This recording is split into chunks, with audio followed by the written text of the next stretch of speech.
দর্শকরা, এই মুহূর্তে আমরা এসে পৌঁছেছি বদরপুরে। এটা আপনারা জানেন যে বদরপুর এখন কাঠিগড়া বিধানসভা এলাকার অন্তর্ভুক্ত হয়েছে এবং এখানে আমরা এসেছি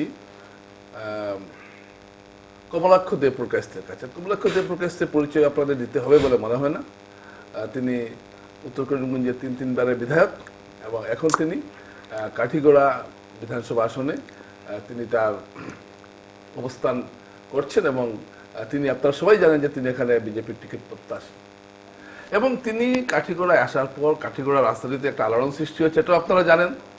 অনেকগুলো কথা উঠছে, বিভিন্ন বিতর্ক উঠছে, এই সমস্ত বিষয়ে আমি তার কাছে কিছু কিছু কথা জানতে চাইব।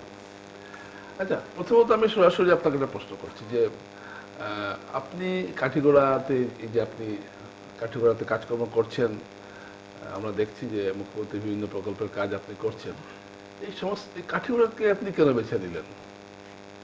দেখুন, সবচেয়ে বড় ব্যাপার হচ্ছে গিয়ে যদি দেখা যায় তাহলে কাঠিগড়া কনস্টিটুয়েন্সি, একদিকে মেঘালয় বর্ডার, অন্যদিকে আমাদের বাংলাদেশ বর্ডার অর্থাৎ ইন্টারন্যাশনাল বর্ডার, এবং সেই মর্মে আমি মনে করি যে আমাদের কাঠিগড়াতে প্রায় স্বাধীনতার পর যতবার এই অঞ্চলের বিধায়ক হয়েছেন, আমি সবাইকে কেউ সম্বন্ধে আমি অন্য কিছু কথা বলতে চাই না, কিন্তু কথা হচ্ছে কি কাঠিগড়া সমষ্টির যেভাবে উন্নয়ন হওয়ার কথা ছিল সেইভাবে কাঠিগড়া সমষ্টিতে উন্নয়ন করা সম্ভব হয়নি।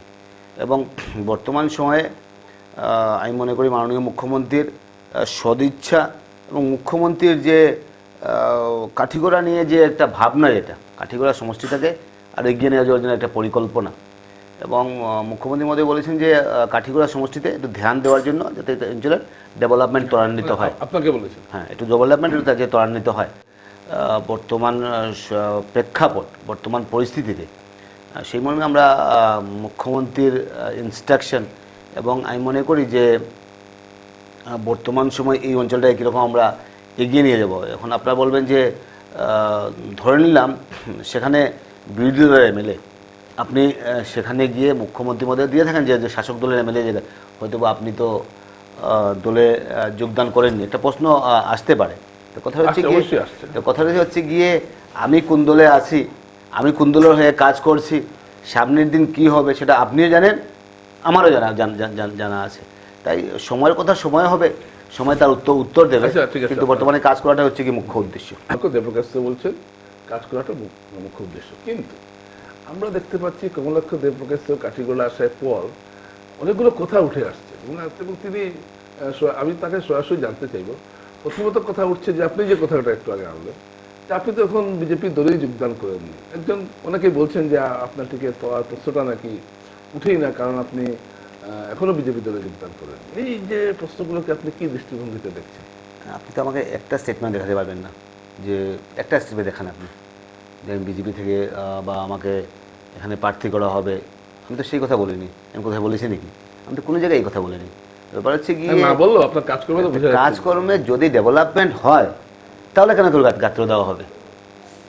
ডেভেলপমেন্ট আপনিও ভালোবাসেন, আমিও ভালোবাসি, সবাই আমরা ভালোবাসবো। ডেভেলপমেন্টকে ওয়েলকাম করা দরকার। যেগুলো কাজ হচ্ছে আর ভিলেজ স্বাধীনতার পর, সেগুলোকে জেনারেল খাজে রূপান্তরিত করা হয়নি, সেটাকে জেনারেল খাজে রূপান্তরিত করা হলো এবং মুখ্যমন্ত্রী বলেন ওদেরকে পাট্টা দেওয়া। ডেভেলপমেন্টকে ওয়েলকাম করা মানেই তো আপনাকে ওয়েলকাম করা, এরকম একটা পরিস্থিতি। ডেভেলপমেন্টকে ওয়েলকাম করা, হ্যাঁ, আমি এটা বিশ্বাস করি যে যারা ডেভেলপমেন্ট চায়, যারা উন্নয়ন চায়, যারা সামনের দিন কাঠিগড়া সুষ্ঠু সুন্দর পরিবেশ চায়, তারা সবাই আমরা একই। সেখানে কোনো ইয়ে নেই। ব্যক্তিগত লাভালাভের জন্য, ব্যক্তিগত ইন্টারেস্টে হয়তো বা কেউ রাজনৈতিক ইন্টারেস্ট থাকতে পারে, কেউ ব্যক্তিগত ইন্টারেস্ট থাকতে পারে, সেটা অন্য কথা, সেখানে কোনো দ্বিমত নেই। এবং আমি মনে করি যে আমরা যারা ভারতবর্ষে থাকি, আমরা যারা ভারতীয়, আমাদের উদ্দেশ্য একটাই, যে আমাদের দেশটাকে, আমাদের রাজ্যটাকে, আমাদের অঞ্চলটাকে, এই অঞ্চলের যুবকটাকে, অর্থাৎ সামগ্রিকভাবে আমাদের এলাকাটাকে কীভাবে এগিয়ে নিয়ে যাব, সেটাই হচ্ছে মুখ্য উদ্দেশ্য। এবং যে স্বপ্ন আমাদের প্রধানমন্ত্রী নরেন্দ্র মোদীজি দেখেন, যে স্বপ্ন আমাদের মুখ্যমন্ত্রী হেমন্ত বিশ্ব শর্মা মহাশয় দেখেন, তো সেই স্বপ্নে আমি মনে করি যে সেই স্বপ্নটাকে সার্থক করার জন্য আমরা সবাই এক হয়ে সামনের দিন সেই কাজ চালিয়ে যাব। আপনি তো কথা বলছেন, কিন্তু কাঠিগড়ার যে একটা কথা উঠছে এখন, এটা আগে উঠেছিল, প্রতিবারই উঠে ভোটের সময়, এবারও উঠছে, সেই একটা কথা, চিরাচরিত কথা, স্থানীয় এবং বহিরাগত, তো এই বলা হচ্ছে যে আপনি নাকি বাইরে থেকে এসে প্রার্থী হতে চাইছেন, আপনি কেন হবেন, এই ধরনের কথাগুলো উঠছে। এই কথাগুলো যদিও সাংবিধানিক কোনো ভিত্তি নেই, কিন্তু আপনি এটা কিভাবে দেখছেন? আসলে স্থানীয় এবং বহিরাগত, গতদিন মাননীয় মুখ্যমন্ত্রী বলেছেন যে কেউ তার পাকিস্তান থেকে এখানে আসেনি। 2 নম্বর কথা হচ্ছে গিয়ে যে বরাকবেলিতে সে কাছাড় ডিস্ট্রিক্ট ছিল, এবং বরাকবেলিতে স্থানীয় আর বহিরাগত আমি বুঝতে পারলাম না যে এই যে একটা মানসিকতা, সেই মানসিকতা আমাদেরকে শেষ করবে। তো আলটিমেটলি আপনাকে যদি বলা হয় যদি যে ডিলিমিটেশন হলো কোন জায়গার সমষ্টি, কোন সমষ্টি গিয়ে কোন জায়গায় গিয়ে ঢুকলো, হাইলাকান্দি এসে কাছাড় ঢুকলো, বদরপুর ঢুকে গেল কাঠিগড়ায়, আবার কাছাড়ে কোনো জায়গায় ঢুকে গেল শ্রীভূমিতে। তো দেখা যায় যদি, তাহলে সেই কথাগুলো কোনো ভিত্তি নেই। আসলে মানুষের সবচেয়ে বড় ব্যাপার হচ্ছে গিয়ে যে সামনের দিন আমরা কীভাবে অঞ্চলটাকে আমরা এগিয়ে নিয়ে যাব, এবং সবচেয়ে বড় ব্যাপার যেটা স্থানীয় এবং বহিরাগত কারা বলে, কাদের কাছে এই ইস্যু? সাধারণ মানুষের কাছে কোনো ইস্যু নেই। সাধারণ মানুষ ডেভেলপমেন্ট চায়, সাধারণ মানুষ উন্নয়ন চায়। স্থানীয় এবং বহিরাগত সেটা মুষ্টিমে 2-1 জন। কিন্তু বিজেপির যারা টিকিট দাবি করছেন কাঠিগড়ায়, তারা বিভিন্ন জায়গায় স্টেটমেন্ট দিয়ে বলছেন যে আপনি বহিরাগত, যদি এখানে কিছু করেন তারা সবাই একটা হয়ে আপনার বিরোধিতা করবে, এরকম সরাসরি বলেননি দল প্রার্থী দিনে। মানে শুনুন, আমি একটা কথা বলি আপনাকে, আমি যারা প্রার্থিত্ব হয়তোবা যে কেউ ইলেকশন খেলবেন, আমি সবাইকে শ্রদ্ধা করি, এবং সবার রাজনৈতিকভাবে সবার সেই অধিকারটা আছে, সবাই খেলতে পারে, সেখানে আমাদের কোনো আপত্তি নেই। বা সেখানে দল যাকে প্রার্থিত্ব দেবে সেই মর্মেই হবে। কিন্তু ব্যাপারটা হচ্ছে গিয়ে যে সেখানে আমি তো আর কখনো বলিনি যে না আমি ইলেকশন খেলবো, আমাকে প্রার্থিত্ব করা হবে। আমি একটা জিনিস বিশ্বাস করি যে সাধারণ মানুষ, কাঠিগড়ার সাধারণ জনসাধারণ এবং সাধারণ জনসাধারণের আশীর্বাদ, সাধারণ মানুষের পাশে যত বেশি আমরা দাঁড়াতে পারবো, সামনের দিন দল এবং সামনের দিন বিশেষ করে নেতৃত্ব সেই সিদ্ধান্ত নেবে। তাই আজকের দিনে কে ইলেকশন খেলবে না ব্যক্তিগত আমি কখনো বলিনি। হয়তো বা আপনার কোনো চ্যানেল দেখাতে পারবেন না যে আমি বলেছি যে আমি ইলেকশন খেলবো। আমি একটা জিনিস যে সাধারণ মানুষের পাশে থেকে সেই আমাদের সেই অঞ্চলটাকে আমরা কীভাবে এগিয়ে নিয়ে যাবো, ওইটাই তো এই যে আপনি বলছেন যে সাধারণ মানুষের পাশে থাকবেন, এটাই তো ইলেকশন খেলার একটা ইচ্ছা। দেখুন, মানুষের পাশে থাকলে যদি ইলেকশন খেলতে হয় তাহলে সেটার পরিবেশ আমি বলতে পারি না। যে মানুষের পাশে দাঁড়ানো, মুখ্যমন্ত্রী ডেভেলপমেন্টকে সমর্থন করা, মুখ্যমন্ত্রী যে ওনার যে ভিশন, সেই ভিশনটাকে সমর্থন করা, প্রধানমন্ত্রীর যে দৃষ্টিভঙ্গি, সেই দৃষ্টিভঙ্গিকে সমর্থন করা, যদি কেউ খারাপ পায় তাহলে সেটা আমি বলতে পারি না। প্রধানমন্ত্রী এবং মুখ্যমন্ত্রীকে যদি ভালোবাসি, বা মুখ্যমন্ত্রীকে যদি ডেভেলপমেন্টকে, মুখ্যমন্ত্রীর যে মানসিকতা, চিন্তাধারাকে যাতে সবাই মিলে আমরা যাতে সেটাকে এগিয়ে নিতে পারি, সেই চিন্তাধারাকে ভালোবাসা, সেই ডেভেলপমেন্টকে ভালোবাসা, সেটাই মনে করি আমরা প্রত্যেকের দায়িত্ব কর্তব্য। তাই আজকের দিনে আমাদের প্রধানমন্ত্রী বা আমাদের মুখ্যমন্ত্রী সাধারণ মানুষের কাছে, অর্থাৎ দেখা যায় যদি মানুষের যে বেসিক নিড যেগুলো আছে সেইগুলো নিয়ে আমাদের বর্তমান সরকার যেভাবে কাজ চালিয়ে আছে, আমি মনে করি যে সরকারের পাশে আছে, ডেভেলপমেন্টের সঙ্গে থাকবো। আর সামনের দিন যা সিদ্ধান্ত নেবেন দল এবং মাননীয় মুখ্যমন্ত্রী যে সিদ্ধান্ত নেবেন, সেই মতেই আমি থাকবো, আমি এখনো বলছি। দর্শকরা, এখানে আপনারা লক্ষ্য করছেন কমলাক্ষ দেবপ্রকাশের বক্তব্যগুলো, তিনি এখানে বলতে চাইছেন যে তিনি উন্নয়নের পক্ষে আছেন, এবং তিনি বলছেন যে তিনি নাকি একবারও বলেন না তিনি টিকিট চাইছেন।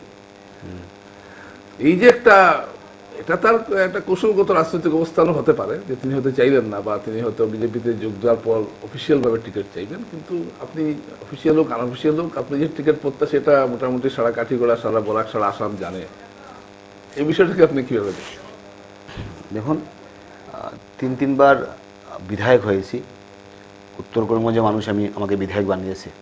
2 নম্বর কথা হচ্ছে গিয়ে যে অ্যাসেম্বলিতে বা এমনিতে যেগুলো কথা যেগুলো বলি আমরা বরাকের যুবকের কথা বলি, আমরা বরাকের উন্নয়নের কথা বলি, আমরা ব্যক্তিগত সমষ্টির উন্নয়নের কথা বলি না। আমরা বিগত দিনে যখন চাকরি হয়নি, হয়তো বা চাকরি যখন কম হয়েছিল, তখন আমি ব্যক্তিগতভাবে সে বিধানসভায় কথাগুলো বলেছিলাম, সেটা আমার মনে একটা ক্ষোভ ছিল। কিন্তু বর্তমান সময়ে মুখ্যমন্ত্রীকে ধন্যবাদ জানাই, এই জন্য ধন্যবাদ জানাই আজকে এডিআরই যেগুলো চাকরি হয়েছে, চাকরি আমি বলতে গেলে আমাদের যতদিন চাকরি হয়েছে তার মধ্যেখানে দেখা যায় যদি মানে এডিআরই যত চাকরি হয়েছে তার মধ্যেখানে এইবার আমাদের হাইয়েস্ট আমাদের বলাগুলিতে চাকরি হয়েছে। সময়ারে PGT, GT teacher, TET teacher সব মিলে দেখা যায় যদি, তাহলে এই এই যে আপনি যে বলছেন যে টেট টিচার এগুলো আছে, এগুলো আমি বিতর্কে যাচ্ছি না, কারণ এগুলো আমার ব্যক্তিগতভাবে কিছু বলার না। যাই হোক, আমি এটা বলছি না, আমি কাঠিগড়া বিষয়ে আপনার বক্তব্যকে কেন্দ্রীভূত করতে চাইছি। তো আপনি কিন্তু আপনার যে কাজকর্ম আপনি যেভাবে ছুটছেন, এতে তো প্রতীয়মান হয় যে আপনি কাঠিগড়ার টিকিট প্রত্যাশী হচ্ছেন, এবং কাঠিগড়ায় বিজেপি সংগঠনের একটা বড় অংশ আপনার সঙ্গে নেই, এটাও সর্বজনবিদিত। ঠিক এরকম একটা অবস্থায় যে আপনি যেভাবে কাজ করছেন, মানুষের পাশে যাচ্ছেন, এটা কিভাবে সম্ভব? আপনাকে আমি জানি না কে ইনফরমেশন দিয়েছে। সংগঠনের বড় আমার সঙ্গে নেই সেটা নয়, সংগঠন যাকে টিকিট দেবে সংগঠন তার সঙ্গে থাকবে। আপনি আমাকে প্রশ্ন করুন যে সাধারণ মানুষ আমার পাশে আছে কেন নাই, সাধারণ মানুষের সঙ্গে আমার সম্পর্ক আছে কি নাই। আমাদের কাঠিগড়ার যেগুলো সমষ্টি, যেগুলো অঞ্চল, সেই অঞ্চল আপনি পরিদর্শন করেছেন কি করেননি? আপনি ইচ্ছাছড়া পুঁজিতে গিয়েছেন কি যাননি? আপনি নুনছুরি পুঁজিতে গিয়েছেন কি যাননি? কাঠিগড়া সমষ্টির প্রত্যন্ত অঞ্চলে আপনি গিয়েছেন কি যাননি?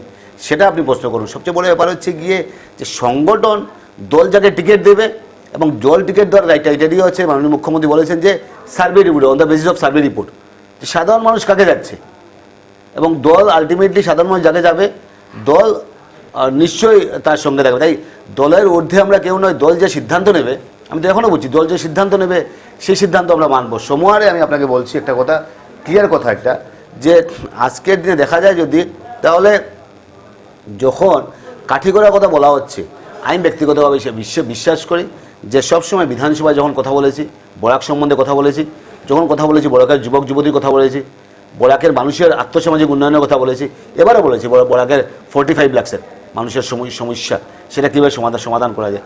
তাই যখন আমরা কথাবার্তা বলি তখন বরাকের 45 লক্ষ মানুষের হয়ে আমরা কথাবার্তা বলি।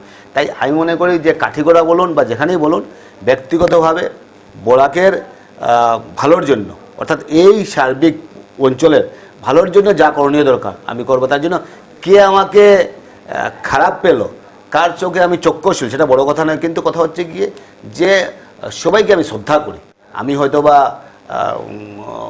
দেখা যায় যদি অন্যরা হয়তোবা আমার থেকে আরও ভালো কেউ হতে পারেন, কিন্তু অন্য ভালো ভালো টিকিট প্রত্যাশী হতে পারেন। আমি এখন প্রত্যাশী হয়নি, কিন্তু আমি বলেছি যে নিশ্চয়ই দল এবং মুখ্যমন্ত্রী যারা সিদ্ধান্ত নেবেন সেই সিদ্ধান্ত মতে আমি থাকবো। দর্শকরা, আপনারা এখানে কমলাক্ষ দেবপ্রকাশের কথাগুলো শুনলেন, এবং তিনি যেটা বলতে চাইছেন যে দল যেটা বলবে সেটাই সংগঠন করবে, সত্য কথা বলেছেন। এবং তিনি বিচক্ষণ রাজনীতিবিদের মতো তিনি উত্তর দিয়েছেন যে মানুষ কি করছে, এবং তিনি কিছু পিছিয়ে পড়ে রাখার কথা বলেছেন, যেগুলোতে আগে কিছু ছিল না, সেখানে তিনি অনেক কিছুর ব্যবস্থা করেছেন, এটা বলতে চাইছেন। এবং আমরা আলোচনা শেষ পর্যায়ে এসে পৌঁছেছি, এবং একজন তুখা রাজনীতিবিদের মতোই কমলাক্ষ দেবপ্রকাশ আপনার সামনে কথাগুলো তুললেন। এবং এটা আপনারা জানেন যে কাঠিগড়ার বর্তমান প্রেক্ষাপটে তিনি যে কাজগুলো করে যাচ্ছেন। আচ্ছা, একটা শেষ পর্যায়ে আগে একটা প্রশ্ন আপনাকে করি। আপনি গত 3-4 মাসে বা গত 1 বছরে কাঠিগড়ার উন্নয়নের আপনার হাত দিয়ে তো সবগুলো উন্নয়নমূলক কাজ, কত টাকার কাজ হয়েছে এবং এগুলো কত % বাস্তবায়িত হয়েছে? দেখুন, সবচেয়ে বড় ব্যাপার হচ্ছে গিয়ে ডেভেলপমেন্ট মিনস শুধু রাস্তাঘাট বা স্কুল বানানো নয়, ডেভেলপমেন্ট মিনস আমাদের আর্থসামাজিক উন্নয়নের ব্যাপার।